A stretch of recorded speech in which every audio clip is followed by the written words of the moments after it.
Well, listen to him. He's right. Let me give the phone numbers out here on Loveline before we get started. 1-800-LOVE-191. Loosely translated, 1-800-568-3191. The fax number, 310-854-4455. I'm Adam Carolla. That is Dr. Drew. He's a board-certified physician, addiction medicine specialist. Thank you and good night.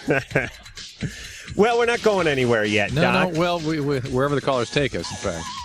Yeah, okay, Mr. Whimsical. Let me just say this very quickly before you go off on your little fairy tale. Jonathan Silverman and Joey Slotnick from NBC's The Single Guy are going to be rolling into the studio in just a matter of minutes, so we have that to look forward to. Great. Happy Ash Wednesday. Okay. And happy Ramadan. For the Muslim listeners. Okay. That's and I'm going to read from the Quran later on in the evening, please, so you get to look forward to that. Drew's going to read from the Torah. Sure, if you wish. So we got that going for us. And now what we have going for us is the phones. Sire. Hey, guys. Hello. This morning I woke up with an erection. Fantastic. I thought it was morning wood to begin with, but it ended up being, I don't know what it was, because it came with me all day. And I don't know what it is. It's still going down right now. Is it painful? Yeah. Are you on any medication, sir? No. Last night, me and a couple of guys were sniffing paint. Well. Does that have anything?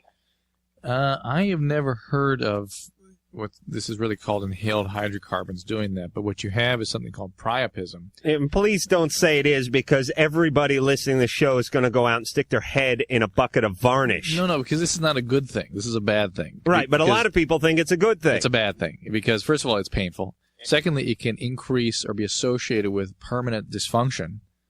Okay? Ooh.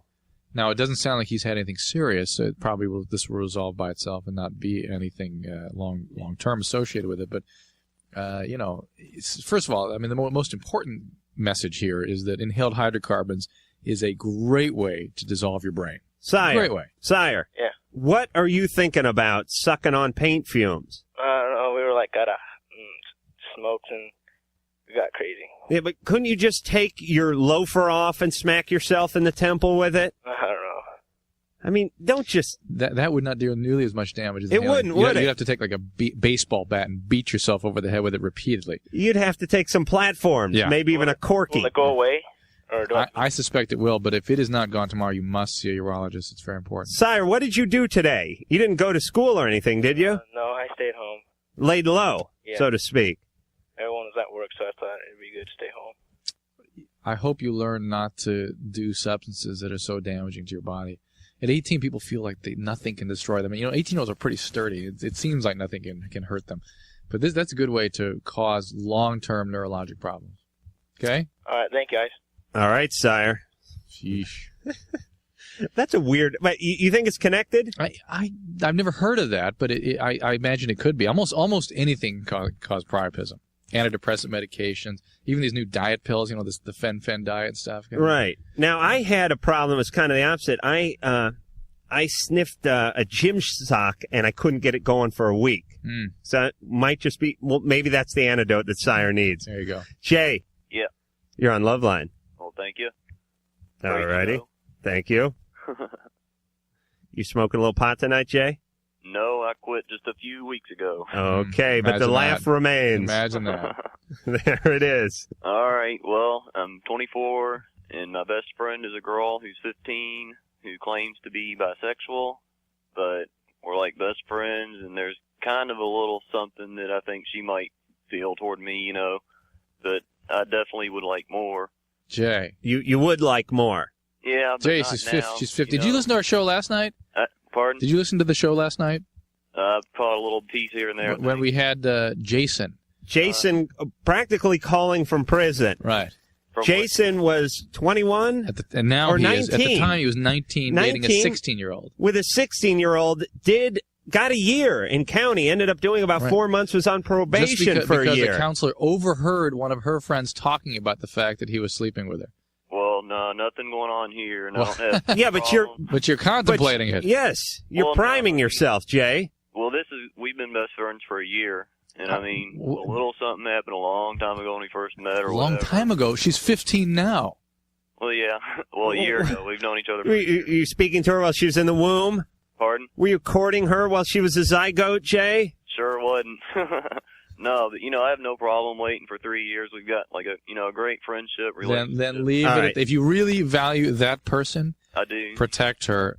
Don't do anything with her. Wait the 3 years. Oh, I have no problem there. But Then there's no problem, is there? Then there's no problem. But It's still a little weird. you might want to hang out more with your age-appropriate peer group, so to speak. I mean, well, the they people. kind of shun the whole deal, so Yeah, but you might want to hang out with your own age group as much as possible. Yeah, that's not Jay, the you know what problem. this sounds to me? It sounds like you're in the 4-H club and you're raising livestock or something for some fair that's coming up in 99. Well, none of this is the problem, though. What I want to know is, like, there's probably a little something there or whatever, but, like, in years to come or whatever, how could I maybe, become more attractive to her, being that she thinks she might be bisexual and all that, but, I'm thinking off the top of my head, voice and diction. What? I'm thinking you got to go to finishing school, Jay. I want you to walk with a book on your head. Right. No, I have the low self-esteem, dude. Okay, now I feel bad. Listen, Jay, you sound like a decent guy. You have to understand that just because you don't think you're the greatest guy in the world doesn't mean other people are going to think you're not the greatest guy in the world, unless you indicate to them that you don't think you're the greatest guy in the world, in which case they listen to you and go to the other side of the bar. Well, see, I had a girlfriend that I dated even while I was friends with this girl this past summer who's like 21 or whatever, 22, and, she told me I had that problem where I had no self-esteem and da-da-da-da. Women hate that. It's like, guys like it, because for guys it just means more sex. Right. When a girl has low self-esteem, it means they put out more, and it means they can abuse them more and screw around with more of their friends. Right, Drew? That's what, in fact, happens. That's what happens. I mean, that's it put in a strange context, but that's the truth. But it's true. But well, I mean, having the mindset I've got, what could I do to improve, like my mental health thing? all right, Jay, listen. First off, you have to start looking in the mirror and do what I was telling people to do last night. Do a little shadow boxing. Say, you're the man, and then do that. You want a piece of me? You want a piece of the Jayster? I mean, just at your own reflection. With being a macho guy and, a noose twist on feel Stuart like I can Smalley. kick somebody else's ass, but it's talking about, with girls. What the hell? Jay, do you have one of those mullet haircuts? No, I have no hair. I shave my head. Oh, no hair. Okay, because I was picturing you as one of those guys with like 3 haircuts. Well, I've had about 3 haircuts in the last 3 months, all different ways. All right, but I meant 3 haircuts at once. Women don't dig that. Guys with that, they got that. What's that singer? What's that bad crooner's name? What's his name, that singer? Who? That guy who rips off everyone's songs and has got that horrible hair. I'm glad I don't listen. Not Dave. I'm brain dead tonight. The point is girls like guys with 1 haircut. I'm going to give this tip to guys, and I'm going to give a tip to girls. Guys don't like girls with fingernails that are like they're some sort of Indian prince. You know what I mean? With like a Chinese dowager princess. With with the Pegasus decals and stuff on. Nobody wants that. I don't know where they picked that up. All right, I'm done. Jonathan, Silverman, Joey Slotnick, you guys want to chime in? I know you've been sitting there patiently listening to me not make sense for about 5 minutes. This is amazing. Michael Bolton, was that who you were Michael talking about? Bolton, thank you. Finally, some intellect in this. Drew leads such a sheltered life that he really doesn't know any current references at all. Detach from all American culture. Isn't there also a country singer who has just a horrible Vince Gill? Every country singer has like 4 No, Vince Gill's a haircuts. very handsome man. Well, there's another guy who's got like a tail in the back, lots of hair, and then real short up front. Now, what is that? Do you think they have to go to 3 different barbers, or they can just get the same the thing guy? Is, I bet they spend thousands of dollars a year on that kind of cut, and it's disgusting. Absolutely amazing. That was the voice of Joey Slotnick. You know him as Sam from the hit TV series The Single Guy on NBC 8:30s on Thursday nights. Right after Friends. Right after Friends, nestled between Friends and Seinfeld. It's a nice place to be. Let me tell you, you can only screw that slot up. you can only absolutely stink right. that slot up. to screw it up. Because if the ratings are great, then everyone goes, oh, of course. Right. I mean, Burl Ives playing the banjo for 24 minutes is going to get great ratings in that slot. I'm giving some suggestions if any producers are listening. But if you screw it up, then, I mean, you're the biggest ass in Hollywood, right? This is true. So far, we've been all right. Yeah, the word of mouth has been good. People enjoy the show. And they just leave it on. They watch Friends and they go, well... That's our slogan. You're going to be watching Friends and Seinfeld anyway. Just leave the TV on. If you've got ironing to do, this is the half hour to do. Yes, the motto should be Seinfeld's coming. There should actually be like a little countdown on the lower left-hand 18 minutes till Seinfeld. Yeah, I swear, every time we rehearse our very last scene of any particular episode, at one point I always turn to the camera and say, stay tuned for Seinfeld. You just break character and go right out to the fourth wall. See, I know the theater lingo. I'm impressed. All right, now you guys want to help us out with some of these phone calls? Sure. I mean, we're the guys. We know more about sexual problems than Right. Well, you're the single guys, right? All right, here we go. Dave. Hey, how's it going? Hey, you're on Loveline. Love the show, guys. Thank you. Thank you. Wait, whose show? Yeah, we don't know. Which show? Both of the shows are Thanks, on. Dave. You should run for president, yes? Well, speaking of sexual problems, when going down on my girlfriend, I want to know how to make her have the orgasm sooner. Mm-hmm. Because it hurts? Well, no, not that, but, I mean, sometimes I could tell that it doesn't happen, and I don't think, she never fakes it, but it doesn't always happen, and I want to make sure that it does happen. Ann can't help us right now. She's got a headache. Are you? Ann was in here saying she fainted earlier today, actually, so I'm guessing too much time in the tub, but that could just be me. Dave. Yeah. You say she fakes it? No, I don't think she does, but I don't think she always halves it. She always halves it? I don't think she always Why don't you ask her, Dave, what you can do? I do, and then she gets like all shy and modest. Well, then find a less threatening way to I'm gonna tell Dave what he can do. You're gonna have him pound on his chest and yell into the mirror again. Right? All right. First, go in your bathroom and lock the door, Dave. No, I'm telling you what to do. And guys, I want you to chime in here because I know you know how to please Heck, women. I'm taking notes. Come on. Women, here's what women like down there. They like two things. They want the variety pack. You know, it's like when you get the cereal, it's got the Special K and the Fruit Loops. You got to mix it up. They want it mixed up. Right. Okay. Number two, guys approach women like they would like women to approach them, which is hard and fast and clenched fists and all that business. And it doesn't work that way. Right, yeah. Right? Women like it soft. They like it slow. Now, there's only one part down there that's worth messing with. Right. You know what I'm saying, Dave? Yeah. You have to find him. I got that part. I swear to God, though, sometimes it's difficult. You do. Okay, find that part. Put your tongue on that part and just do it. Now, it's not like you're licking a stamp or anything, right? Right. It's bad enough without the sound effects. And not like you're doing one of those shooters where you know, tequila shot or something, or sucking salt off your wrist. You make your tongue as pointy as you can. Okay. And you put it right on that area. Right. And you go like... Okay. Clockwise. Don't stop. You do the Greek alphabet. Clockwise? I need a That's pencil. just it, the alphabet. You go clockwise and you go counterclockwise. By the and time you get to left Q, to right. That's right. Something's got to happen. As Sam Kinison said, capital T. That's right. Capital T. You understand? If you do it all great, how long should it take? Like 4 days. I don't know. I've never had a woman achieve orgasm, but I'm thinking, they vary. Your mileage may vary, Dave. That's what I have to say. But I guarantee she will like that better than that thing you're doing now. All right. All right. Slow, right? Keep it slow. Tease. You know what I'm saying?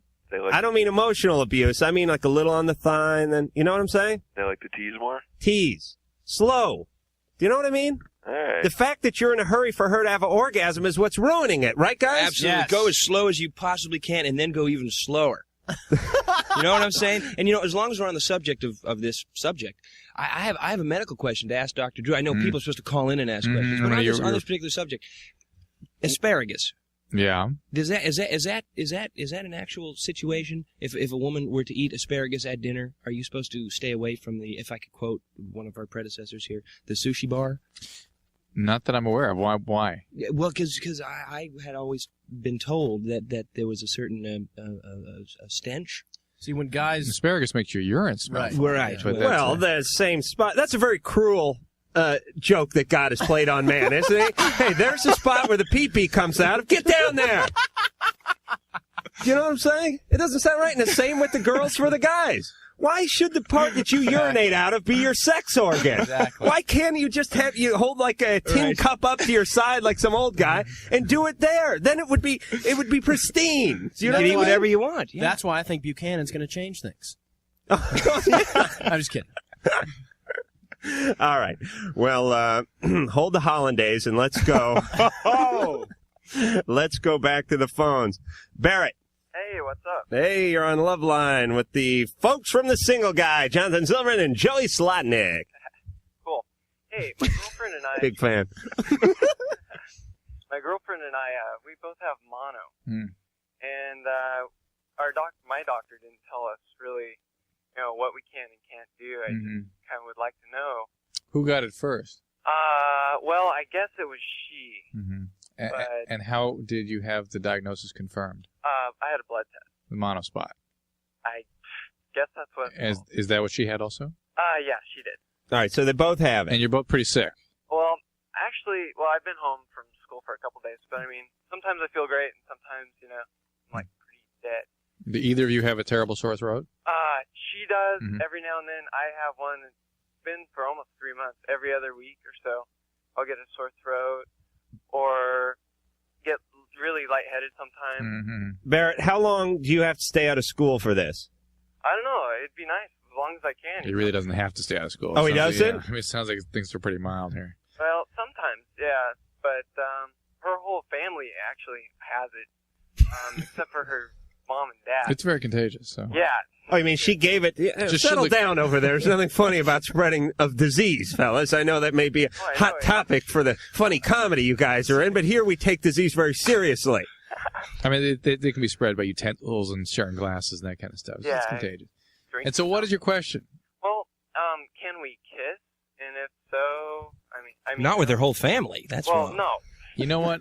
One of the concerns I would have is that occasionally people with mono get bacterial infections on top of that, particularly in their throat. Yeah, she had like an ear infection. Right. Something for that. And so you really want everybody to be virtually over this thing before you start swapping fluids. Okay. But if they both have it, why can't they just give it back and forth like a badminton or something? Because it's not. First of all, it's not just the virus. There are other. Like he said, she has an ear infection now, and she has throat, and the bacteria get involved in this sometimes. She could be dying, Barrett. You may want to move on. Oh, I don't want her to die. That'd not be cool. But can this manifest? Can this turn into EBV? By the way, Epstein-Barr virus. Well, infectious mononucleosis is caused by, amongst other things, an Epstein-Barr virus. And true chronic mono is sort of a chronic fatigue syndrome that follows this acute mononucleosis. So you're saying it's all downhill from here? No, you don't have to get that. But that whole chronic fatigue being caused by Epstein-Barr has been largely dismissed lately. Okay. Okay, so basically we should just get better and then go ahead. Wait till no fevers, no sore throat, then you're all right, okay? Okay. Oh, and you know what's good for mono? Watching The Single Guy tomorrow night at 8:30. Now, do you guys have what you want to give away? We have a big mono show? Yeah, big mono episode's coming up What next would week. be the topic for tomorrow's show? Or not topic, but theme. Wedding. Yes, lost love. Ex-girlfriend of mine gets married, and I have to deal with seeing her happiness and my misery. And she invites you to the wedding. How do you like that? Because we talk about that sometime on this show, which is, I don't know, when I get married, if I get married, I don't know if I'd want my fiancés, my wife-to-be's ex-boyfriends there. I guess if it's just a guy acting like the ex-boyfriend, it would be okay. It would count, yeah. And it was real funny and stuff, and we could break for commercials. But I'm saying, would you do that if you were getting married? Would it be okay with you if she brought, That's a little freaky. It's a little incestuous. Yeah. Yeah, I wouldn't enjoy it. Because you'd be like in there in the middle of the vows, and then you turn your head and you go, "You eyeball me, man." I mean, you could actually get in a fight right there. Yeah, the wedding's over. Get it annulled. You're single, right? Well, I'm not married. I have a wonderful girlfriend. Yes. Right, couple, or just one? Just one. Okay, just one. And it's a different girlfriend than the girl that Joey's dating. Oh, yes, fantastic! Different girl. Right. And you're dating as well. Yes, I am. I have a serious girlfriend also. I like the way Jonathan tried to deflect that right over to you. It's a different girl than the one Joey's dating. Yeah. And so you're both dating. You're happy. Everything's fine. Yes. As a matter of fact, I hung out with Joey's girlfriend and my girlfriend in New Orleans last weekend for the Mardi Gras. And they have pictures. Really? Yes. You want to sell some of those? Yes. So a little swapping, or was it all on the up and up? No, it was all kosher. we're going to be back with more of the single guys, and we're going to get into Weekend at Bernie's. If we have to. When we return.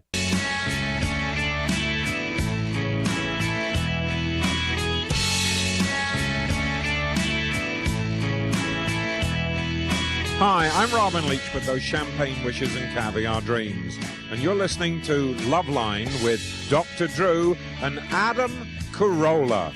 Yes, you are. And Jonathan Silverman and Joey Slotnick of This Single Guy. Let me give the phone numbers out. 1-800-LOVE-191, 1-800-568-3191. Fax number 310-854-4455. And as promised, I said when we return, we were talking about Weekend at Bernie's.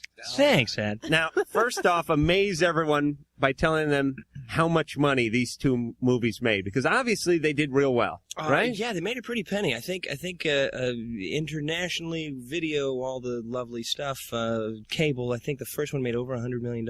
Really? Which, hey, cha-ching! So you're being dubbed in German.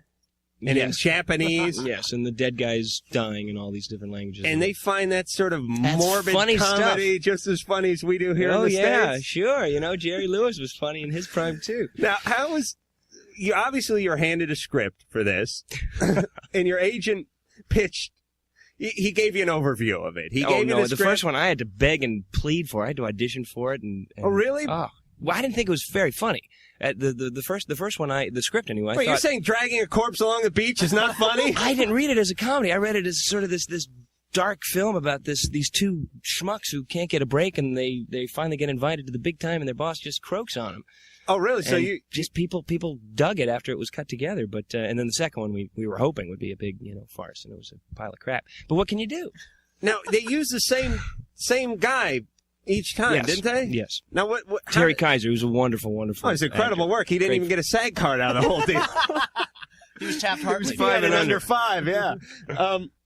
But how did they bring, I didn't see the second one. Well, you and the rest of the world. But how did they bring him back? What, did he get hit by lightning or something? If memory serves correct, he was stolen in the Virgin Islands by some voodoo sect. Oh, because he knew where the secret money was buried, and he became a zombie. So they brought him back. Which happens a lot. Yeah. It's an untapped field thing. They're going to do a part 3 using Ava Gabor's corpse, I believe. So you can look forward to that coming out in the summer. That was like my third Ava Gabor reference this week, so I'm really on a Gabor roll. Any assignments for me tonight?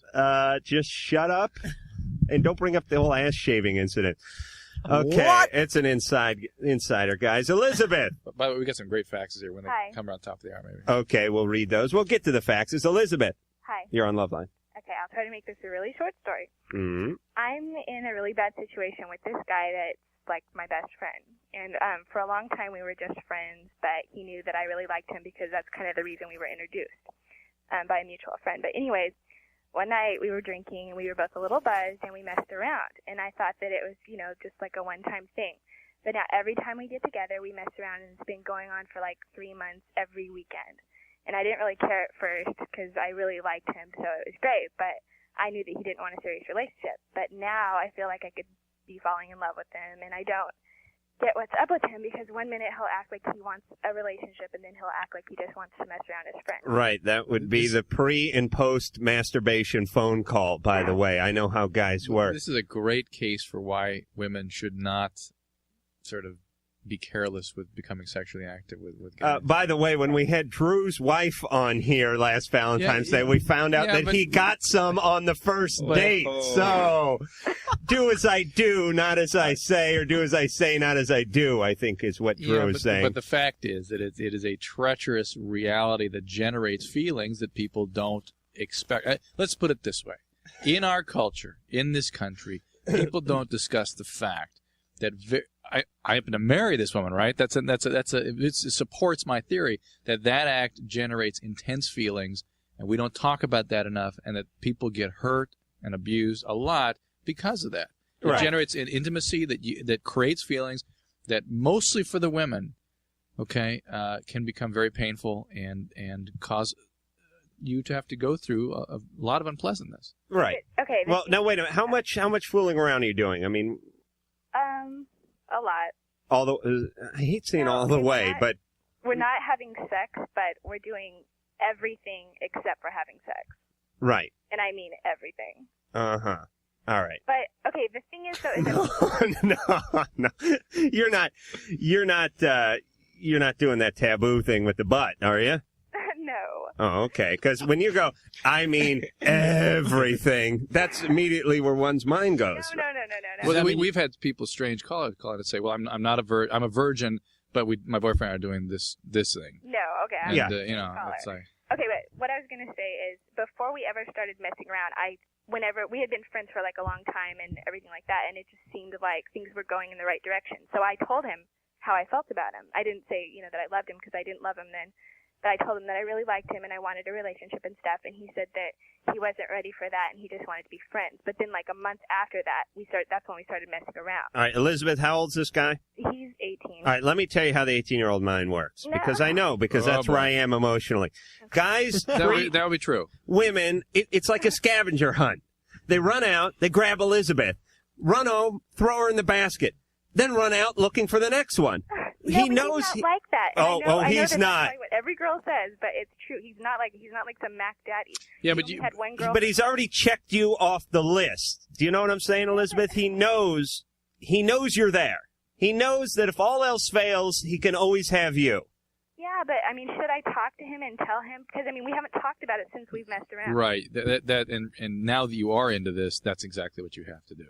Because there's no way I know that we can't just stop messing around. And That's right. It's right. It's too late that these feelings have been generated, and you're not talking about it, and that's the problem. You've got to sort of reconcile it now. Either end your relationship, which is one potential, have a more serious relationship, or try to dial it back to when it was just a friendship. It would be very difficult to do that. Guys, single guys, you know what's going to happen. He's going to come over. He's going to be like rubbing on her. He's going to have a few Pabst tall boys in him.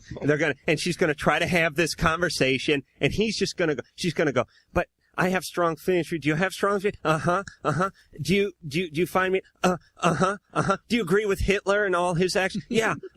That's great. He's a great man. And that's what's going to happen. He's just going to agree to everything. She has to use actions, not words. That's what I think. She has to have this conversation on the phone, not while he's over there with his erection. Huh? Come on, Drew. I understand what you're saying, and I don't disagree, but I just think generally these kinds of discussions are better face-to-face.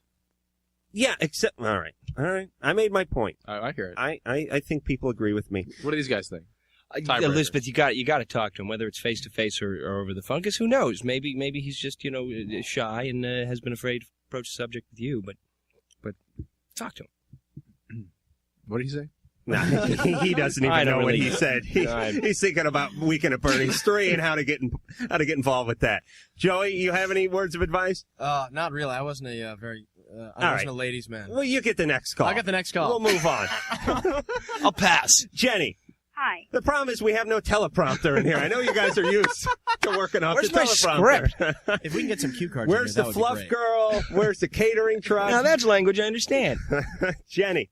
Hi, Dr. Drew, Adam, Jonathan, Joey. Wow. I have a question for Dr. Drew. Yeah. I've seen these commercials on TV about like cybergenics and stuff where you like lose all this weight in like 2 weeks, and it says consult a physician, and I was like wondering why, like what are the side effects?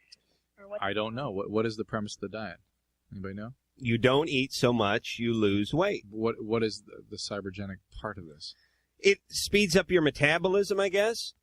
I've seen the commercials. We were talking about this during the break. It's the person. It's a woman saying she has her class reunion coming up. Yeah, those ones. Right, and she has like 2 weeks in order to drop some inches. Really, the most weight you can lose is about a quarter pound per day. And that's was pretty much starvation. And even that will plateau out because your body will adjust and try to sustain itself. It'll try to slow its metabolism down so you're not losing at the same rate.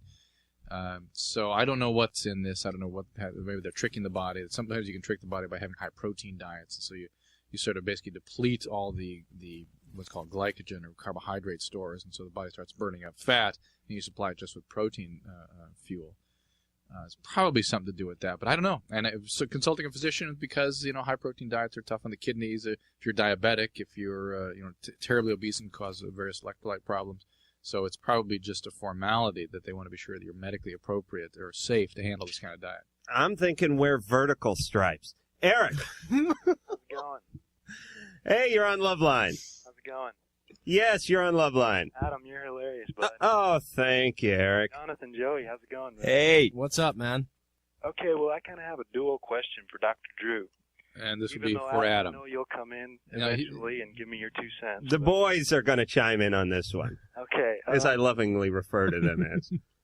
Way back in high school, they told us, you're supposed to use lubrication with the condom, KY jelly, that kind of stuff. Do you apply that directly to the condom? I mean, that's kind of a no-brainer question, but Yeah, you can. just directly to the condom? Yeah. What is the problem you have with that?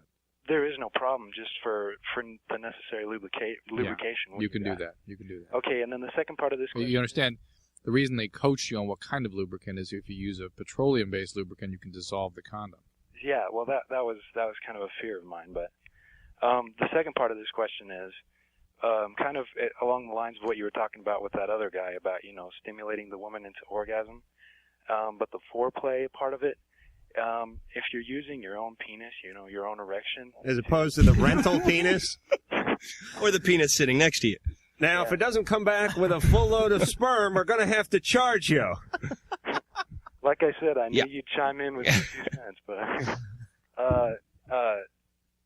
is it still effective with a condom? I mean, do you still get the desired effect with the condom on? Let's ask Jonathan Silverman and Joey Slotnick of the special guy. Is what the same? The desired effect, the orgasm, the foreplay, This is what I'm wondering. What are you talking about? Wait, are you trying to get have your lady have an orgasm with when you're wearing a condom? Well, okay. Well, listen to what I'm saying. It's kind of along the lines of what you were talking to that other guy about. You go down there, you go down on her, except you're using your penis instead of your mouth, and it's foreplay before penetration. Uh-huh. Okay. So is it still effective with a condom on? Yeah. Yeah, I'm gonna say yes, and let's flip the cards, Arlene. But this guy's like Nietzsche here. He's the teenage Nietzsche. Penis and Superman. Is the nature of the condom good or evil? If a condom fell off a shelf in the forest and nobody... Okay. Well, hey, at least he's using a condom. He's really using a condom. Applaud that. He certainly is using a condom. With his own penis. And we'll be back.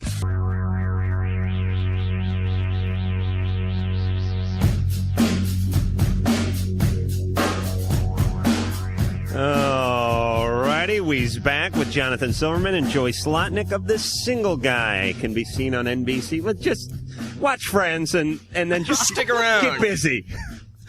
Watch Friends and make like a long-distance phone call or something about the end of that, and you're there, and...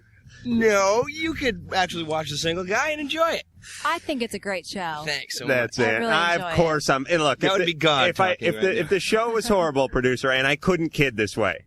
This is true. Okay. But seriously, does the producers ever tell you to wear like a sweatshirt that says Seinfeld's coming? Like...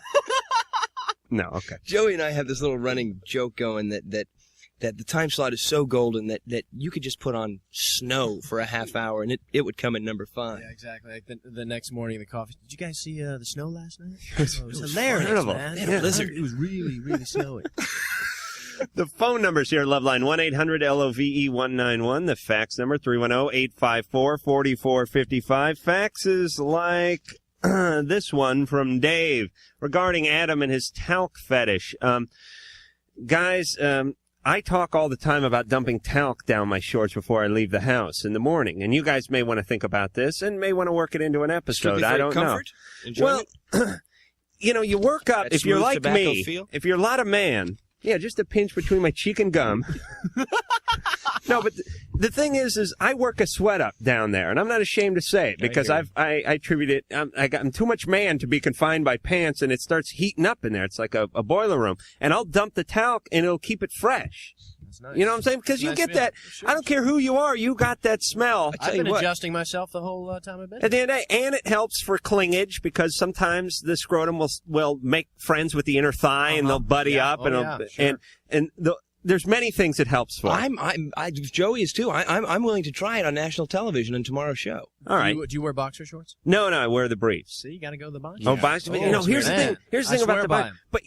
But don't you have this problem? The fly seems to open on its own, and then the Mr. Ed comes out of the barn door there, and then all of a sudden it feels we were talking about. It's like a gag reflex. It's like, you know when someone puts their finger in their mouth and doesn't have to touch anything, but you know it's there? Sure. My penis knows. Okay. I have a clairvoyant, You gotta like get, Uri Geller's penis. You got to get some good boxers. Oh, is that what I need? Because mine knows spend more than the $3.99, for Christ's sake. I get 4 of them for that. What are you talking about? All right, anyway, the fax goes on to say, guys, great show. I have a question for Adam. With all the talc you put on every day, what would happen if you were getting a Hummer on the spot? Ha ha, yeah, right. It could happen. Talc tastes real bad, and I don't know from experience, he goes on to say. Maybe you should reconsider the whole talc thing. Well, here's the deal.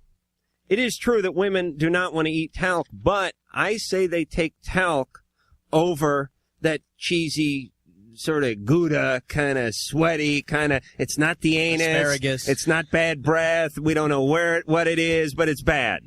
They would rather taste the talc than taste the wrath of... Nothing wrong with Little Johnson & Johnson. That is right, even if it's on the Johnson. Oops. What'd I do? Oh, I got it. Lenny. Yes. Yes. Hey. How are you, Adam? Dr. Drew, I love the show. I watch it all the time. It's terrific.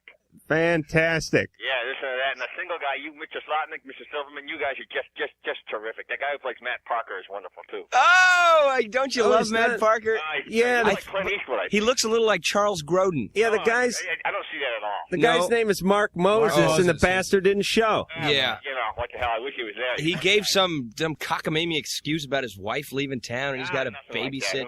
No, I think he's turning tricks down on Santa Monica Boulevard. That's what I think. Cash. I'll tell you, if I see that guy... I'm going to kick his butt. That's right. You have he a question? uses talc. Oh, I got a question for both Mrs. Slotnick and Mrs. Silverman. I live with my fiance, and she's beautiful, but last weekend I was at Mardi Gras.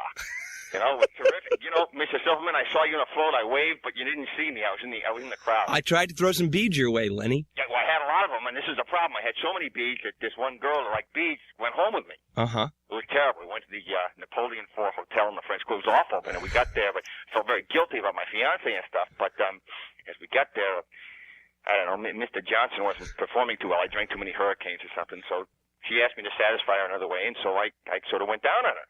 Right. And, well, to make a long story short, I fell asleep. Lenny, you passed out? You know, I just sort of passed out. The next morning I woke up, I was scared. It was like Triple Canopy Jungle or something, but it was a little awful. But the problem is when I got back to Los Angeles, I found I had this infection. Right. It was in my eye. Oh, man. And I'm not quite sure what I should do about this. Boy? Yeah. Can I ask you your Christian name real fast?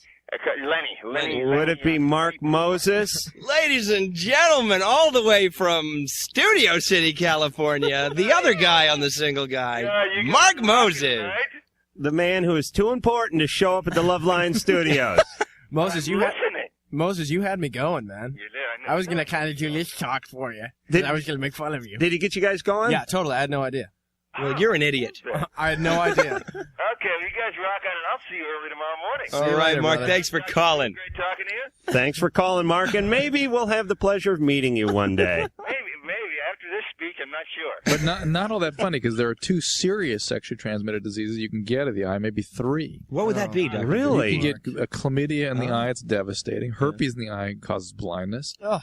And syphilis can occur in and around the eye there. I mean, this is like serious stuff. You get chlamydia in the eye? Yes. Really? Who do you know who's had chlamydia in the eye? I've seen cases, but the really, but they haven't seen you? The herpes is the thing that can be really devastating. In the eye? Yes. God. That's gotta hurt. All right, Drew. Thanks for that. Okay, so you don't rinse with Clorox or anything to get rid of it, right? No. Do you? No. Thanks for calling, Mark. God bless you, Moses. Take care. So, Drew. Adam. Now, can you get herpes in the eye if, let's say you had a sore on your lip? Yes. Let's say you rub your lip and rub your eye. Or you kiss, you know. I get cold sores on my lip. Oh, I see. You call them cold sores. Yeah, everyone else, it's a chancre, it's a herpes lesion. You get a little cold sore. Did you notice that? He gets a little cold sore on his penis. Well, wait a minute. But I worry when I kiss my kids that this could transmit something to, particularly if they're moving around, you get in the eye, that could transmit a herpetic virus into the eye. And then, does it grow there like a lesion? Or I mean, how do you go blind? It's in the eye. The cornea gets affected by it. Wow. Yeah. Now that would be just beyond irritating. Is there any way we can have very someone painful. call up who's got herpes of the eye? Herpes, now not herpes. There's two kinds. There's herpes simplex ophthalmicus and herpes zoster ophthalmicus. And the shingles of the eye is pretty common, but the herpes simplex now can happen. It's relatively unusual. Well, thanks for grinding us to a halt there. $10,000 to the guy who calls up with the herpes of the eye. Hand can prove it. Leanne, Yes. Hi. you're on Loveline. Hi. Hey, Well, this sort of goes along with your lovely infection conversation. fantastic. Adam is just lifted by this whole thing. Yeah, I really don't like infections. Yeah, I know. You get really quite a puss when we talk about this stuff. It's just, Dr. Drew, this is a medical question. yeah. I tend to always get yeast infections, Right. and I seem to never be able to get rid of it. Right. I have, been to the doctor. I have tried every over-the-counter medication. Just always. The creams and things. Yes. Yeah. It always seems to come back. Mm-hmm. Are you sure it's yeast? Supposedly it is. The doctor has always, said that that's what it is. It's You've had never it cultured. anything more serious. You've had it cultured? No. Yes. Yes. Yeah. All right. And So. what have you tried besides the cream? That's all. But I have had a prescription from the doctor that was like a 3-day medication. Mm-hmm. It was supposed to be, stronger strength. Mm-hmm. But Leanne, does anything trigger it, like sex? yeah, definitely. Right. Really, anything that changes the environment in there can trigger it. People have suggested that diet can do it, and maybe. That's what I was going to ask about. Of the people that I've dealt with that have these recurrent yeast infections, I've never really noticed that diet has that much to do with it. No. And if you're diabetic, certainly, yes, diet can have a lot to do with it. But if you have a normal metabolism, it really doesn't. But if you're using a condom, new sexual condom, anything that irritates that area can change the environment in such a way as to predispose to yeast infections. Right. So your boyfriend needs to be looked at. Maybe he's harboring some in his Well, that's what I was. It could be harboring aliens in his. Adam had a yeast infection. Are there any Yes, thank you, Drew. Yes. Yes. symptoms in a guy? Not necessarily. None at all. Not necessarily. You There know, can be. let me just say this. I'm no doctor, but I was a mechanic at one time. We had something called parts dip. And that's where let's say you're tearing down a carburetor and it's got like gum and resin and stuff like that, carbon on it. You dip it in this stuff and clean everything like no one's business. And then you put it back together and everything worked better. I'm saying, is there some sort of penis dip out there? I don't mean dip, like onion dip, but I mean something that a guy could, some swab, some sort of something like a wet nap or something where a guy could just sterilize himself and therefore reduce the chances of having problems like yeast infections or causing those problems. No. But does he wear a condom now? No, it's my husband. What if he started doing that for a while? See if that controlled it. What? And by the way, there are some very, very effective medications out there. Besides, you've been given Terazol, which is this 3-day cream you've been given. But there are oral medications that sometimes you can try. Yeah, diflucan and whatnot. And sometimes if you use those, that tends to eradicate or at least keep it under control for an extended period of time. I'd stick with unleavened bread. You would. I'll try that. Yeah, challah bread is a bad way to go. You guys are Jewish, right? The matzah. Yeah. The matzah cracker. Matzah might work. You guys couldn't wait. You had 40 years to cross the desert, but you couldn't wait for the bread to rise. I love that story. I don't mean places to go. I don't mean to make fun of your faith, but 40 years seems like enough time to wait for the bread to rise. Who knew? Who knew I knew this? We'll be back with Jonathan Silverman and Joey Johnson. Jonathan Silverman and Joey Slotnick from The Single Guy.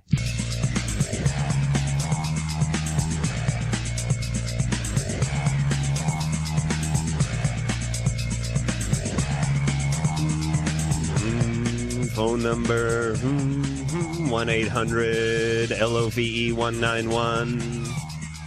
Fax number 310-854-4455. This is Adam Carolla with Dr. Drew. He's a board-certified physician and addiction medicine specialist. And also on tonight's show, we have Jonathan Silverman and Joey Slotnick.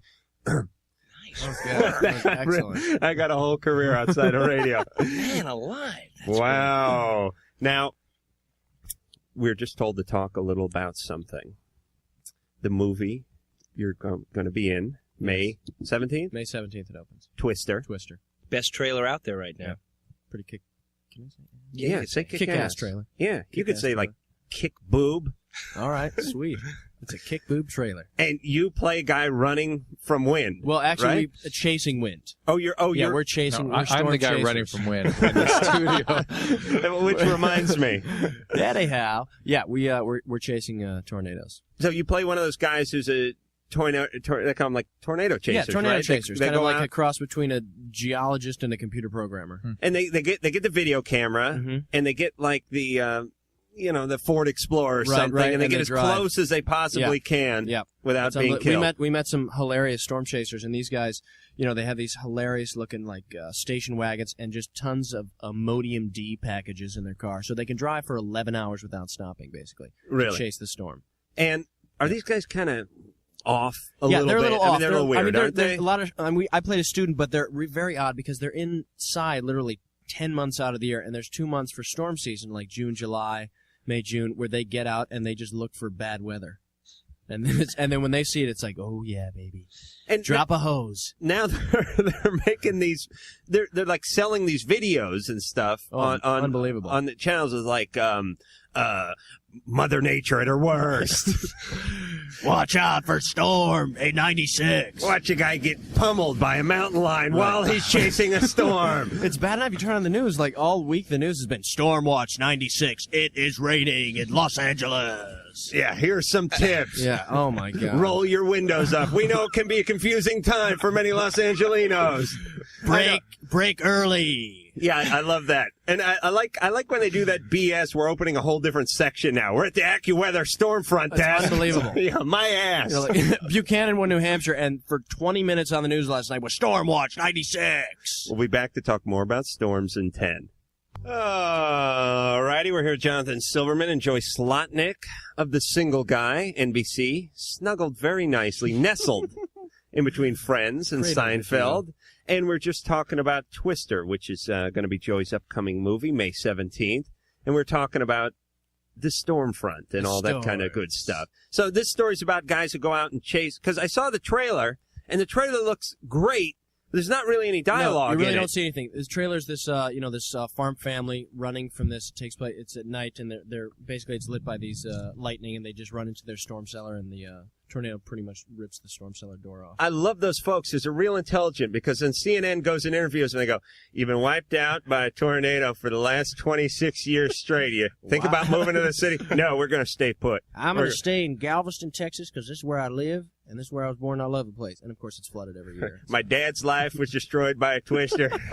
His father before that, and dadgummit, my life's going to be ruined by a twister." We heard some scary tornado stories. Cows just standing there still with their heads ripped off by a tornado. Wow. They're still standing up. I love those stories where they Right. talk about like a meter, like a parking meter was punched through a fat guy or something.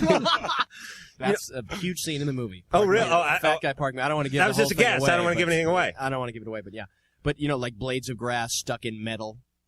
That Yeah, stuff but happens. does that happen? It happens. Yeah. It happens. It's Oh, quite Drew, frightening. what do you know? You don't know. I've seen. You've never had any patience with a blade. Doc, No blade of glass. get the defibrillator. This guy's got sod on his forehead. Let's move.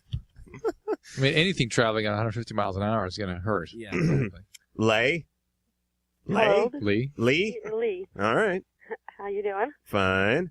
I'm calling. I have a question for the Dr. Drew. Yeah. Have you ever heard of a woman that anytime she held her bladder got too full and she was holding her pee too long, that she would have an orgasm? No. You've never heard of that? I've never heard of it. But I guess I'm hearing about it right now. Yeah. Well, Really? I was just calling to find out more if you had ever heard of that. I've never heard of that. This happens to you? Yes, it does. So, Lee, you cannot have an orgasm until your bladder fills up? Well, that not all the way true. That does happen to me almost every day. Now, are you saying you have to fill your bladder, but it's not with beer, is it? No, it's not something I try to do. I have a sit-down job. I will be sitting there drinking coffee or whatever, being involved in my work, not even thinking about anything erotic. And then a smile comes over And you your get face. paid for it. And, it just happens. And So And, you will have an orgasm right there at work. Yes. Wow. Does any of your coworkers ask what exactly is going on? Why you're so dang happy? You don't have like your male coworkers going, Lee, I got you I some think Gatorade and a 12-pack. I was just, in the Circle K getting a coffee on the way in. And I'm serious here. I think I've only been caught like twice, but yeah, I mean this is true. all right, what about when you're with a man? Forget about the work orgasm. It never happens. You cannot have an orgasm with a man. It's not that I don't want to or that I don't enjoy it, but it just hasn't happened. All right, but what if you had to piss so bad you couldn't see and a man got on you? To tell you the truth, I've never tried it. Well, maybe I should try it. Well, Yeah, look, give it a whirl. I Who mean, knows what could happen? Right, let's. Well, scary thought. Well, listen, Lee, you want to have an orgasm with a man, right? It would be nice. Okay. She's very evasive tonight. You want to have an orgasm with a man. You only have an orgasm when your bladder's full. So let's take that. It's like that commercial for Reese's where the chocolate bar gets stuffed into the peanut butter thing.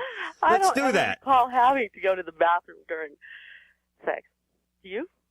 What was the question? I said I don't recall ever having the urge of having to go to the bathroom when I'm during sex. I mean, do you? You just have a big bottle of water right next to the bed. Yeah. Just keep swigging. And plus, if you hook up with a French guy, they could be into that kind of thing. Or Chuck Berry. That's right. That's right. Get on the glass coffee table, baby. Hey, come on now. Hey, Sean. Hello, Adam, Dr. Drew, Joey, Jonathan, what's up? What's up, man? Hey, Dr. Drew, I have a problem. Yeah. I think I'm addicted to the medicine that I've been prescribed, but I'm not sure. Mm-hmm. I'm taking Vicodin ES for Right. pain. Tremendously addictive medicine. Okay, because what happened was I was shot, and this happened over a year ago. And they've given me different medicines and different procedures. I get like epidurals every now and then. Right. I used to get them a lot before. I've had over 90 of them. What is that? It's an injection into the spine to try to reduce pain and swelling. Where'd you get shot? I got shot in the leg. Really? Yeah. What happened was it severed the sciatic nerve. Oh. And it left my foot paralyzed, but the nerve is growing back. And I have a lot of regeneration pain. It's called RSD. How'd you get shot? Reflex sympathetic I want to dystrophy. know what he did to get shot. Well, actually, I was hit by a drunk driver, and after the guy hit me, he tried to take off, and his car broke down. And I went up behind him, got his license plate number, and as I tried to drive away, he shot 3 times into my car. Wow. So it's not bad enough that this guy rammed you, but then he shot at you. Right. Did the doctor give you, Did you get the guy? Yeah, they got him the next day. Is he in prison now? Yeah, he got 5 years, and he'll be deported afterwards. Right. And it's a good thing he had that gun in his glove box for protection, isn't it? Right. That's the beauty of. Let me just go off for 1 second on these NRA holes for a second. They're always talking about law-abiding citizens. What's wrong with a law-abiding citizen having a gun for his own protection? This is what's wrong with it. Because this guy purchased a gun. Yes, thank you. He purchased this gun not to go shoot Sean in the sciatic nerve. He got it because he's got a couple of kids and he was worried about their safety. He owns his own business and he should be able to carry his own protection. He did it because the Constitution says that if he wants to carry, and all these Pat Buchanan a-holes and all these guys want to make sure that guys that shot Sean can have a gun legally. But the problem is these guys go out and they tilt a few back and their mind gets going and all of a sudden they're back in high school and the testosterone is surging and boom, they get into an accident, they blank out, they freak out, and the first thing they go for is a gun. And these guys with their, all right, relax over there. These guys with their arguments, hey, if a guy wants to kill someone, a guy can kill someone. Yeah, like this guy's going to go to the trunk and get a tire iron out and throw it through the side of your car and rupture your sciatic nerve. I don't think so. I think the fact that this guy had a gun is why this guy is in all this pain right now, and I bet the guy who got the gun's in a lot of pain and wishes he never bought that, and that's all I have to say about the NRA holes. Woo! God bless America. Okay. Sean? Yes. Okay. So the thing is, like, I have a lot of, I have more good days than I do bad days now. Yeah. And, on the Vicodin. Right. How much Vicodin are you taking? Well, it says take 1 to 2. How much you taking? I take about 6 a day. Is that a ton? No, it's not a ton.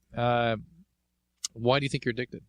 Well, there's times when my foot isn't hurting, but You'll the take rest of it. my body feels like crap. Well, that could be Vicodin withdrawal.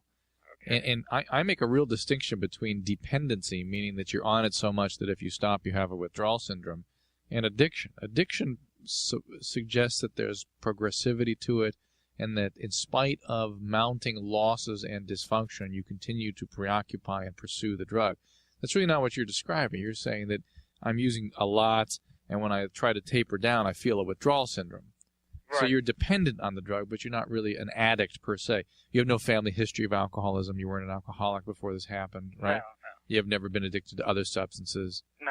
Yeah, you're just dependent on Vicodin. And you should, I'm sure you have a pain specialist working with you, right? Right. You should talk to that person about strategies you could use to maybe, get off it more Sean. comfortably, and or switch to another pain medication that would be slightly weaker, but not as likely to cause these sort of peaks and valleys in your levels in your body. Sean, can I ask you a question? It has nothing to do with this. Uh-huh. Well, a little to do with it. When did the doc say if that bullet was another 1/8 of an inch to the left, you'd be dead?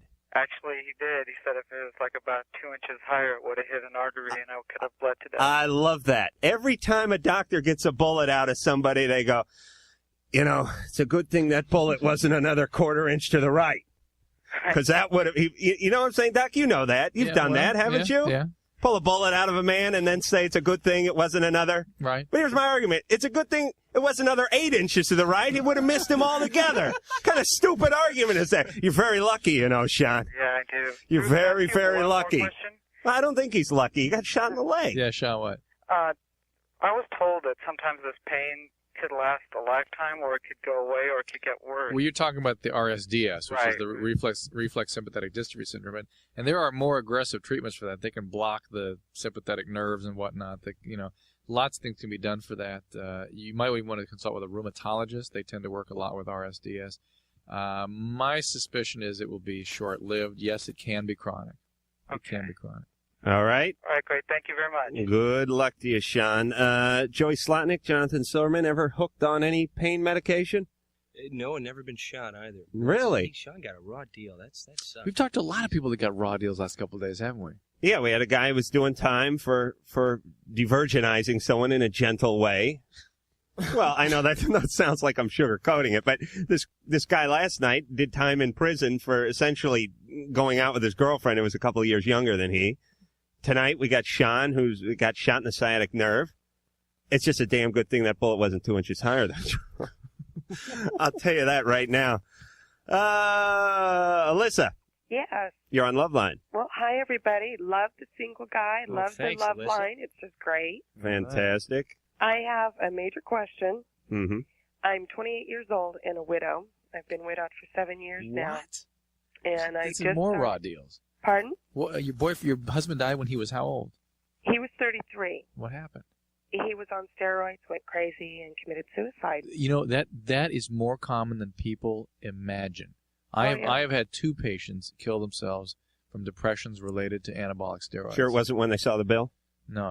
There were people I actually was consulting on, not actively involved in their cases, but depression is a very common outcome from the anabolic, bodybuilding steroids. Was he a bodybuilder? Yes, he was. And he was already bipolar before he even started the steroids. Oh, boy. And our son wasn't even a year old when he passed away. So you can imagine, I've been pretty freaked out. I found him. I went on a drinking spree, a drug spree. I went into counseling. I did the whole thing. And about a year ago, I started dating another bodybuilder. He's natural, though. And I'm preparing to move in with him in 3 months. I have half my stuff down there and half my stuff at my house. And how is this guy stable? Yes. You sure? I don't trust the bodybuilders. Well, because he's they not look good, so good. See, my boyfriend's not competing. My husband was. Right. I mean, yeah, your husband was was full blown. I mean, he was doing the steroids. He was shaving and tanning and pumping out. Protein, powder drinks. Right. Everything. Okay. This guy's just more of a hobby. Yeah. Okay. You know, he's 38 years old, and you know he doesn't want to get old. You know, but he won't dye his hair. He's half gray. I don't get the clue here. But the thing of it is That's sort of capitulation when you do that. yeah, what's been going on is I've been going through my stuff, and I mean it's been 7 years. I'm still pulling syringes out of my stuff, and I found a couple more the other day and broke down crying. And ever since then, I've been freaked out about moving in with my boyfriend because I never said goodbye to my husband. We were fighting when he left. I didn't tell him I loved him or anything when he left. He told me he loved me. And I found that to be weird, so that's why I followed him. But there was no closure there with him. And I'm afraid by moving in with my boyfriend that this might happen again. My husband wasn't in competition when I met him. Hang on. You're just worried you're going to go through the exact same thing again, or is it you're just concerned that by becoming vulnerable and intimate, you might suffer loss again? I think a little bit of both. Yeah, because it doesn't sound like you're acting, you've got the exact same circumstances playing out here. Yeah. Well, let me say this because we are short on time. Mm-hmm. The thing is this, what happened to you was traumatizing, obviously. Mm-hmm. And there's no 30 seconds worth of dialogue that Drew or I or Jonathan or Joey could spit out at you that's going to fix it, because you found the guy. Mm-hmm. You know, you had the 1-year-old. I mean, this is something that can take a lifetime to get completely over, but you can certainly get it to a point where it's manageable. But it seems to me that you're going to have to get involved with some counseling. Yeah, see, now I've done that for 5 years.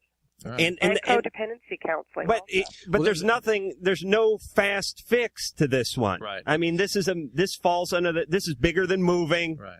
It's bigger than, your folks dying as an adult, I'd imagine. Right. I mean, this ranks right up there. Right.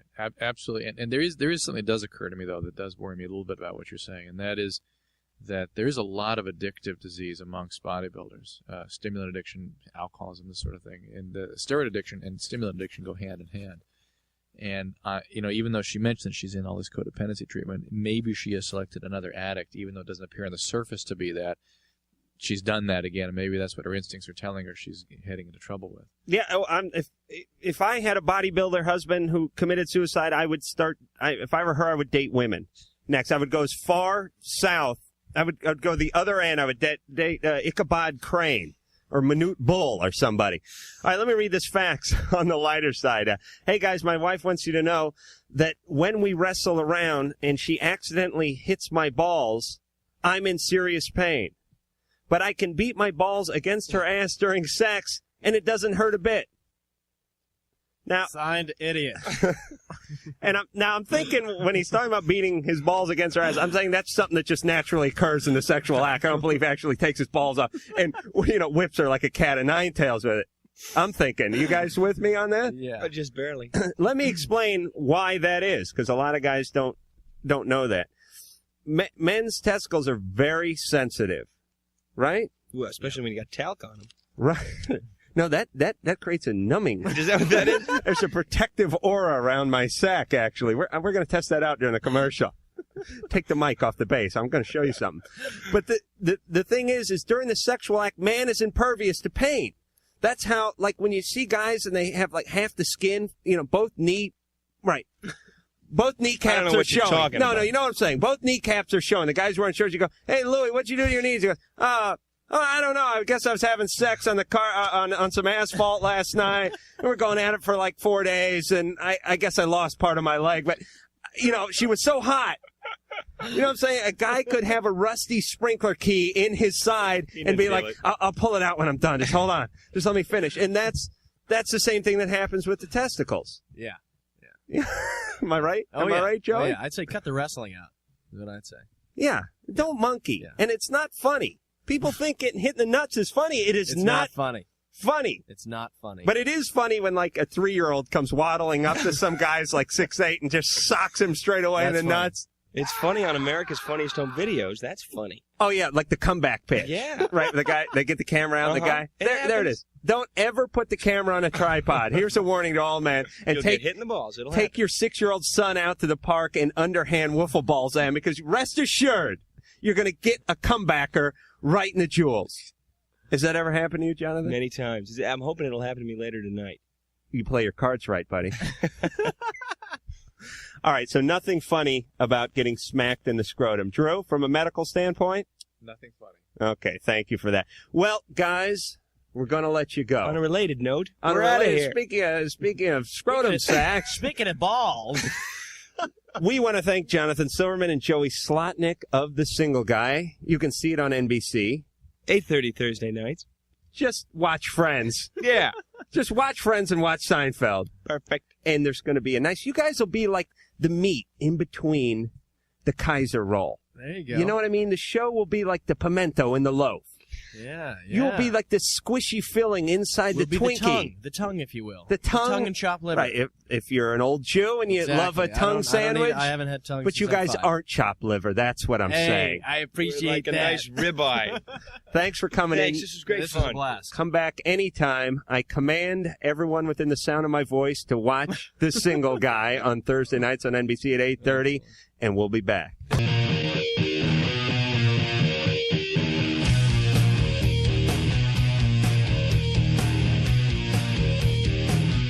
Hello, darling. This is Elvira, Mistress of the Dark, and you're listening to Loveline. You certainly are. And we want to thank Jonathan Silverman and Joey Slotnick for coming in tonight. They've left the building. The phone number, 1-800-LOVE-191. The fax number, 310-854-4455. And we're going back to what made this show famous. Amanda. Hi. You're on Loveline. Hi, everybody. I just have a simple question. Is it illegal for me to go out with an 18-year-old without having any sex or anything? How old are you? I'm 14. As I understand, you can date somebody. There are probably different statutes in different states. Oh. Where are you calling from? Morgan Hill? What state? California. California. I think in California you can date somebody older, although there might be some restriction on that. And when I'm wondering, I mean, obviously intercourse is against the law, but I'm wondering how far it goes in a sexual, contact kind of way. I mean, could you kiss? Could you, can you disrobe? Is there, it must be stated somewhere. At what point are you contributing to the delinquency of a minor? At what point are you essentially having intimate relations with this minor? So, see, I want to know if I can go out with the 18-year-old, because I'm 14 years old, and as far as we've gotten, he's just touched me. Well, look, here's the problem. If you go out with this guy for a few months, people will assume you're having sex. But it's not like that. He's really nice and stuff. Right, but you like him like a boyfriend, right? But yeah, but I don't know. It's just. You don't think if you guys go out for 3 months, he's going to want some sex? He's not like that though. So it's he's really sweet and everything, and he understands. Yeah, well, real sweet guys get horny. Well, I know that. Well, I just in general, I think you should stay with your own age if you possibly can. I mean, I think there's just potential for trouble here. It's, again, in your best interest to remain at least reasonably close to your own peer group. You're flirting with disaster. Well, because something is going to happen. It's just, an 18-year-old's in a different place than a 14-year-old. Yeah, he's in Hornyville. Well, he's thinking about what he wants from relationships are going to be different than what you're thinking. And what is this guy going to do? He's going to wait till he's 22 and she's 18 before he makes his move, before he yawns in the theater and puts his arm around her? It's not going to happen. Susie. Hello. Hey. I was falling asleep. Sorry. Oh, fantastic. Thank you for the compliment, Susie. I'm sorry. First of all, I was going to tell you that I was at the Almost Acoustic Christmas, and I thought you both were very handsome. Oh, thank you. But I get this sort of Bert Convy thing with you, Adam. I don't know what that's about. I'll be starring in the Bert Convy story. Bert, we hardly knew you. He's dead. He is? Yes. No, what happened to him? Is he really? Well, he died. That's what happens when you're dead. Oh. What happened to him? He had, I don't know, cancer or something. Bert Convy died. It's been 3 years now. Did he host He was on the show. Oh, he What? was? Yes. Yes, he hosted Tattletales. He's been in a lot of like TV movies like the Dallas Cowboy Cheerleaders movie and stuff like that. And he died, he was relatively young. I didn't mean to get off on that big tangent. I just didn't know if anybody had ever said that to you before, if anybody made the Bert Convy. Yes, I am the heir apparent to Bert and his throne. Actually, the reason I called, I'm kind of concerned that this even popped into my head, but I was thinking about your talcum powder situation. Yes. And somebody had mentioned earlier that it could cause a problem because, talcum powder is not necessarily edible. Right. Oh, for the ladies. Right. Well, and I thought powdered sugar, same consistency, would probably provide the sort of drying effect. All right. Powdered sugar, cornstarch mixed. Right. I'm going to get ants in my crotch. No, It's going to be like a picnic in there.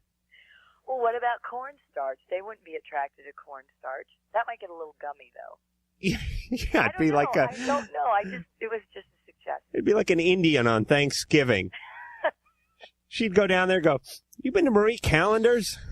Well, Susie, I appreciate the input. I don't have such a tremendous problem with crotch smell or rot that I need to, actually, experiment and invent my own hybrid substance to put down there. But talc is fine. You just got to go easy with it, and you got to put it in the right place. But, I had heard, and actually I listened to this Dr. Dean Adele guy, and he was talking about how that they don't use talcum powder on surgical gloves because if it gets into It's very irritating. Wounds. that it can cause problems. So I was a little concerned. Adam doesn't have any wounds down there, though. No. I And was worried. That's why I was about to go to sleep, and I thought, oh my God. Good. Adam Susie, will you Thank watch you, over Susie. him more? I appreciate that. I will. But thanks. I love your guys' show, and I'm going to go to sleep. bless you, Susie. Pleasant dreams. Well, I tell you, between the whole Bert Convy thing and the talc thing, I'm practically being stalked. Drew, what call do you want to go to? Pick any of these. I can? Yeah. I'm not even going to look. I'm just punching. Darren, Yeah. you're on Loveline. Hey, thanks, man. I got a question for Dr. Drew here. Yeah? Okay, I'm sitting in college, and me and my roommate were talking about masturbation and stuff, and Wonderful. he read in a book where if you're masturbating and you're about to ejaculate, and if you pinch off the tip of your penis to stop yourself, and I guess it really hurts a lot, and it can go back up and give you a stomach ache for a while. I was wondering just if that's true. Go back up and give you a stomach ache. Well, not really a stomach ache, but just some pains. Yeah, it can hurt. Here's the deal with the human body. Once it goes, it goes. It's kind of like, you ever see that ski jumping? And the guy's up there at the top, and he's on that thing, and they have the gate. No, not the ski jump, but the downhill. Yeah. And the gate goes. Sure. The guy goes. Now, 20 feet down the hill, you can't yell, "Hey, whoa, you forgot your mittens. Get back here." He's gone. And that's the way the body works. The way the body works with the bowel movement, right? The urine. Yeah. The vomiting. So he just doesn't want to stop. The sneezing. The ejaculation. Once the body decides it's going to go, it goes. And when you try to stop it, I think you can hurt yourself. Like, those people who sneeze and they go, hey, and they grab their nose the last second? You could have your eardrum could shoot across the room and kill somebody, couldn't it, Drew? You could hurt yourself. Your eyeball could come flying out, Not right? about the eye flying out, but you could hurt yourself. Right. It's not good. It's not good for you. It's not good for you. Let's put it that way. Huh? It's not good for you. Not good for you. Are teasing the you body. may not hurt yourself, really, but it's just not good for you. Okay. Why the hell would you want to do that? I don't know. Okay. It just... Yeah, I know. It's just conversation. Remember that guy that could induce a retrograde ejaculation by pushing in certain spots? Oh, where it would... retrograde meant he went in himself? He went back into the bladder, yeah. Yeah. You had a special way of describing the region he was... Oh, he was... it was between... he was between Scrotumburg and Annisville. That's right. It's barely on the map. And he pushed his finger in between, a little closer to Scrotumburg, I believe, right on the border. And they are having a problem with immigration, by the way. And he, that'd be a good detail to work for your customs agent. And he shoved his finger up in that area, right, Drew? Yeah. And instead of it coming out, it went back in. Right. Because the prostate or What was that? He just hit it right so it would retrograde up into the bladder. You know, the beauty is, if guys, especially guys, they sit home, especially during the winter, and some of these in the Midwest, and they experiment on themselves like some sort of living guinea pig, and eventually, all the clinical hours come to fruition, and something happens. They figure it out. They come up with new devices, new talents. Yes. All right, Drew. Back to the phones. Josh. Yeah. You're on Loveline. Cool. Hi, Adam. Hi, Drew. How are you? I have a problem. I've been homeschooling or homesteading for about half a year now. And ever since I started homesteading, I haven't gone out with anybody. And it's driving me nuts because, there's no girls or nothing. I go to church and groups and stuff like that, and nothing happens. That's got to be tough. Do you have weird Amish parents? Yes. Oh, yes. They're still living in the early 80s. Oh, the early... Well, that's not really Amish. 1880s or 1980s? That's disco. That's not Amish. That's a cult called disco. It was great. All the parishioners wore really loud Argyle slacks and huge collars and platform shoes, and everyone had tremendous hair. We'd take a communion at the Red Onion, and everyone had sex, though. Boy, there's no shortage of women back then. The disco years. So, Josh? Yeah. Why are your parents keeping you home? Well, I'm an ADD student. Attention deficit disorder. Right. Yeah. And when I don't take it, I'm just off the walls. But when I do take it, I study and stuff like that, and I'm getting good grades. When you take what? When I take Ritalin. Ritalin. Did you ask anything about Ritalin? No. I didn't think so. Yeah. But I think Adam asked, why are you studying at home? Is that what you asked? Yes. Yeah. Why, if the Ritalin can... Take the Ritalin before you get on the bus. Oh, I do. I was taking it before I went to school, and for some reason wasn't doing anything. But when I came home and started doing my schoolwork and everything, it just somehow worked. So you're better able to concentrate at Yeah. home outside of the stimulation of the environment at school.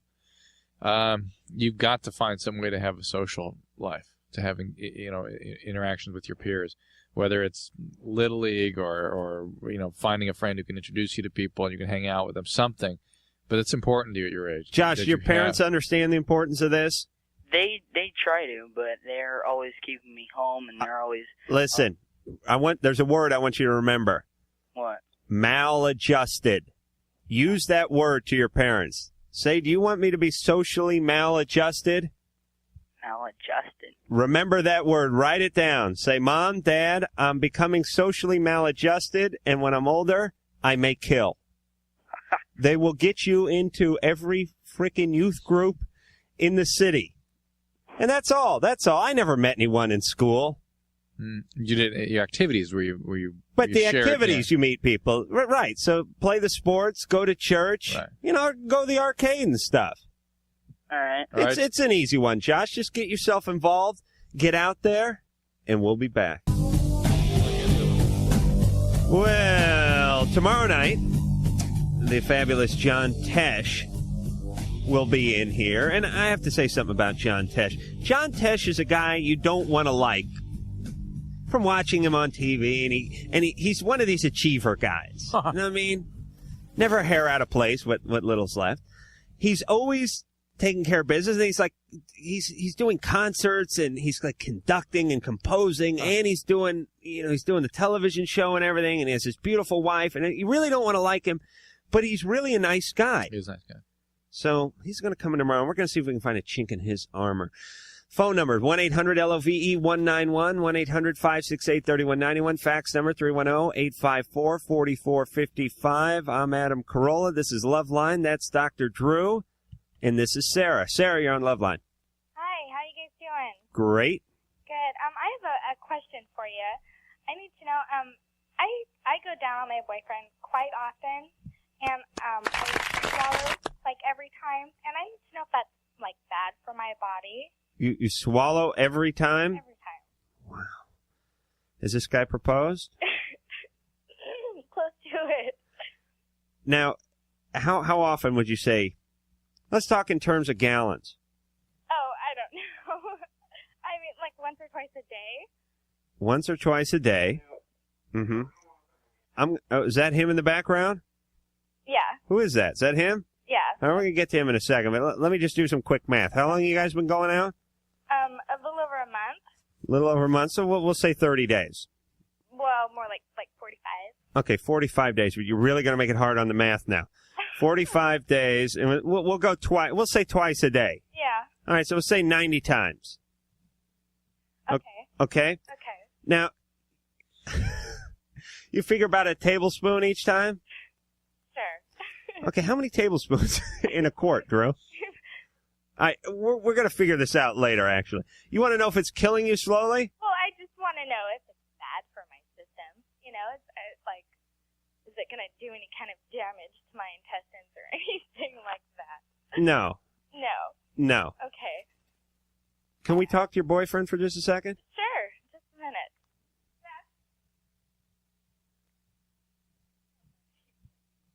This is the luckiest man on earth. Hello? Who is this? This is Jack. Jack? Yeah. Pull your pants up. I want to talk to you for a second. They're up. Twice a day, every day, Yeah, something along those lines. for 45 days. Yeah. Now, let me ask you a question. Are you getting a little jaded? No. Is it getting to be a little matter of fact?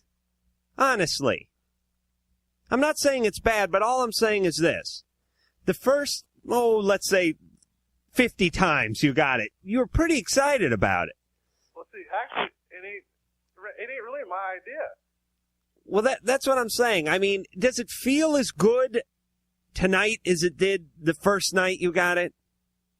Yeah, it feels the same. You're just saying that so you'll continue? No. Okay, Jack. She's doing it now, isn't she? No, she's not. Make her yell something so I can believe it. Yell something. Okay. All right. Jack, Uh-huh. you start playing the lottery. That's all I got to say. Play the lottery, huh? You're the luckiest man alive. Well, thank you. All right. I don't want to interrupt the schedule. I know you guys are on a pretty tight budget. Yeah. All right. So, all right. Get to getting, Jack. Okay. All right. Oh, that's got to be rough, doesn't it? Fascinating. Drew. Okay. No, I'm not going to dwell. I'm just, I wish him well. You know what I'm saying? That's all I can say. Bob? Yeah. You're on Loveline. Hey, how's it going? Good. Yeah, I had a question for Dr. Drew. Yeah, Bob. Okay, about a month ago, I had been having sex with this girl and stuff, and we quit having sex, and I left her. Well, I thought I had crabs, so I shaved, and now there's these red spots all around, around my penis, not on it or on my balls. That's because you shaved. Just around it. They're red spots. And it's weird because I had something like this on my arms before from sports, from sweating a lot. Right. And it's ew, it's just a heat rash? Like a folliculitis, really. It's because you shaved, Bob. The doctor called it the stuff that was on my arms he called sunspots. But then this is weird how it got down there. I don't know. Listen, it's the shaving thing, Bob. I never shaved. I just shaved to try to get rid of the But it's been there for a while. But Bob, what Drew is saying is that this is the manifestation of shaving. You shaved, you irritated your region. Let me explain how this works, by the way. Because I get this, because I have the hair of a black man. And the hair of Jesus Christ. I have the nappy, woolly, Bert Convy type hair. And my beard comes in that way, too. And 50 different directions at once. Right. And but it's a thick, coarse hair. Right. Black guys will get the bumps on their neck. Right. Now, they're black, so you don't see them as clearly. But I'm white with the black man's plague on the neck, and you'll see that I'll get a neck rash sometimes. Right. Because it's that coarse. I essentially have pubic hair on my head. It's a real blessing. I know I'm sounding like a Marty Allen now, but the point is that hair that you have down there is not Tom Petty hair. Right. It's Nipsey Russell hair. Right. You know what I mean, Drew? Yeah. I'm not trying to turn it into a racial issue. No, but you understand what I'm saying. Yeah. You shouldn't be shaving that. Basically. And when you shave that Nipsey Russell hair down there, it comes back bumpity. Yep. Yeah. Are we clear? Yeah. You're fine. You're fine. Keep going. All right. What call do you want to go to? Go line 3. Line 3. Jeff. Hey, what's up, gents? Nothing much. How are you? Hey, not too bad. I just wanted to congratulate Jack there. Jack the king of, yes, the blowjob king. Yep. He got 3 since he hung up, by the way. Well, my problem's not as good as his, but, we'll get to that in a second. I kind of wanted to rebuke Adam for something he said earlier in the show. Oh. First thing I want to say is that I'm not an NRA hole, okay, but I am a U.S. Marine Uh-huh. with about 12 years of weapons experience, Yes. and I just want to say that everybody who owns a gun is not an NRA hole, No. okay, and you didn't cover a couple topics when you were talking about this kid who got shot. Okay, you're talking about how everybody in the NRA wants people to have guns and they can have any kind of gun they want. But people who shoot kids in the leg when they hit them with their car, Mm-hmm. people who gun down little kids on the street, they don't register their weapons, and they'll still get them if guys like me can't have them. Protect ourselves. You understand what I'm saying? Yeah, I know that's an old argument, but here's my take on that. Just less is more. I mean, the less out there circulating in general, because you hear a lot of stories, and I don't want to turn this whole thing into a political debate, but you hear a lot of stories about guys they register their guns, they buy for protection, they're law abiding, but they have a couple of drinks, they get into a big argument with their wife, and they shoot them. I mean, that's why Marvin Gaye is dead. His dad shot him. Marvin Gaye's dad shot him and killed him. I'm sure Mr. Gaye, being Marvin's dad, is not happy about that at this point in his life. But he had a few drinks, they got into an argument, and the gun was there. The gun was probably purchased for protection, but it ended up being used against him, and that's my argument. And my problem with the NRA is they don't want stuff, they want to keep stuff like those nylon Kevlar piercing bullets legal. And the 20 clip, the 20 round banana clip legal. Now what's that? I don't agree with that stuff there either. But what I guess what I'm trying to say is that you pretty much stereotyped a whole bunch of people that didn't really need that. Oh, Jeff, now I'm just pretty narrow-minded. I'm just having a good time. I appreciate the Marines and what they do and how they protect the country and God and all that stuff. And I commend you for putting your life on the line and joining up and all that. You're more of a man than I. I just don't like the NRA, and I don't like the way they try to control this country with their lobbying and buying their senators and buying the votes and all that. I think it's BS. I don't mind someone having a gun, especially someone who's trained like yourself, and certainly someone who's protecting the country. And I thank you for your call.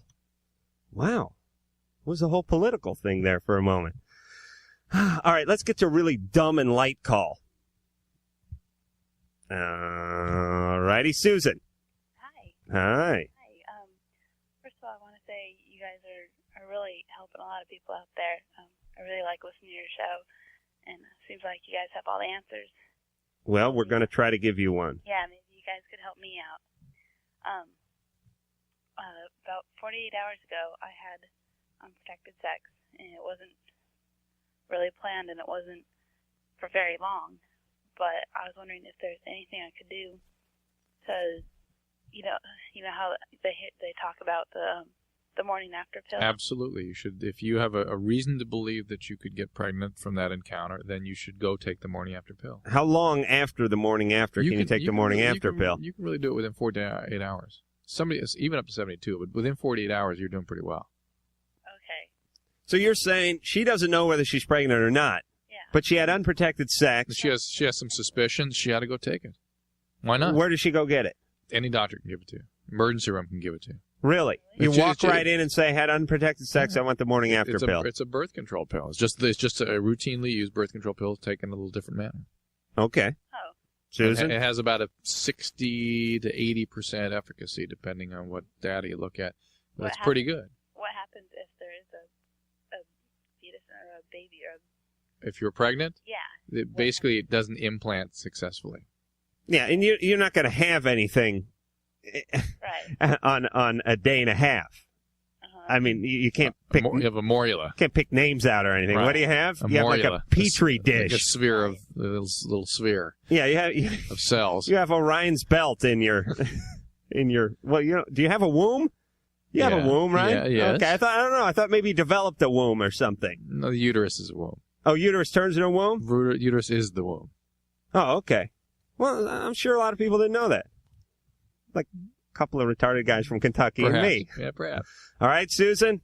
any side effects for it? I mean, Yeah, you get a little nausea, headaches, that sort of thing, but for the most part, it's very well tolerated.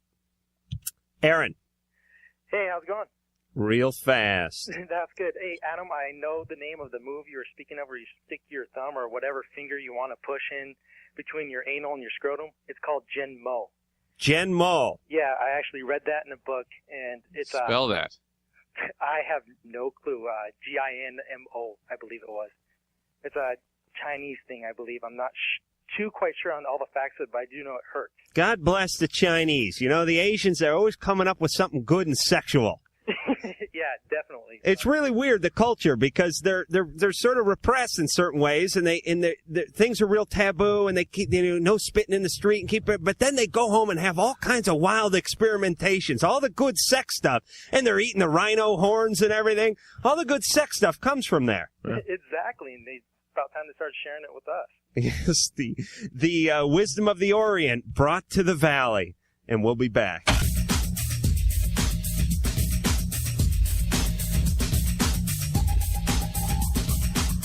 All right, we are back, and because we're back and because it's that time of the show, my fabulous companion, Dr. Drew, is going to read the address, if you'd like to write us. Right, mailing address is Loveline, P.O. Box 4345, Hollywood, California, 90078, and the email is LUV191 on AOL. Done like a true champ, Drew. Ron? Hey, what's going on? Last call of the night. Let's make it good. Okay, man. Well, it's been over a year since I had any sex. You know what I mean? That had to kill you about that guy 10 minutes ago was being blown every which way but loose. Oh, yeah. I was really, yeah. You know how it goes. Well, I don't know. You probably get some every night. No, I don't. And you know what I was thinking? This guy's getting blown every day, 5 times a day. He's going to hit a dry spell. They're going to break up, and he's going to go 6 months with nothing. And I'm thinking, I wish there was some way to sock away sex. Like a chipmunk with acorns, saving up for the winter. You know what I mean? Because, Ron, you had a time when you were having regular sex, right? Yeah. Wouldn't it have been nice to, sock a few of those away? Yeah, just put them in a bag and, save them for later or something, you know. Yeah, well, not a bag. It'd probably start to smell. Well, yeah, true. Well, it's just MSB, man, massive sperm buildup. Yeah, I hear that. I just went to the store to buy some new condoms in hopes that I could meet somebody real soon, you know? I don't want to say people shouldn't carry condoms, but I'm telling you, it's a kiss of death. It's a jinx. Yeah, well, true. They could break. They could do everything like that, you know? No, I'm saying you carry that condom and somehow, you know how whales can hear stuff on a certain frequency? Yeah. Do that again. That's right. Women can hear that coming from your wallet. Yeah. That's how the condom works. Well, I mean, it's like... They think you're a school of trout. Yeah, me and my brother, we look a lot alike. You know, he's 2 years younger than me, and he gets more than me. Oh, that's got to hurt. I felt the same way. Bert Convey's getting laid every which way but loose, and I can't get any. Heard about a lot about him tonight, yeah. Certainly have. I don't know. It's just after I get to that certain point of, we're on a certain topic, talking, me and a girl. It's just hard, you get scared. You don't know what to say. You kind of Ron, we're out of time. I'm going to say relax and act naturally. The ladies will figure it out, and I predict you will get some before the millennium ends. Am I right, Drew? Within this decade. Within this decade. I would like to thank the lovely yet petite Lori, the buxom and beautiful Sherry on the phones, the angular and lean and mean and a fight machine, producer Ann, the lovely and ample Mike, who's working the boards, myself, Adam Carolla, and Dr. Drew. Remember John Tesh tomorrow night. Join us then, won't you? If you are still listening, you may feel the urge to touch yourself. So that's it then. You have been listening to Loveline. The opinions expressed on Loveline by Adam Carolla, Dr. Drew, or anyone are not necessarily ours. Be happy. Be happy. Happy, happy, happy. I'm happy. Loveline's producer is Ann Wilkins. Thank you.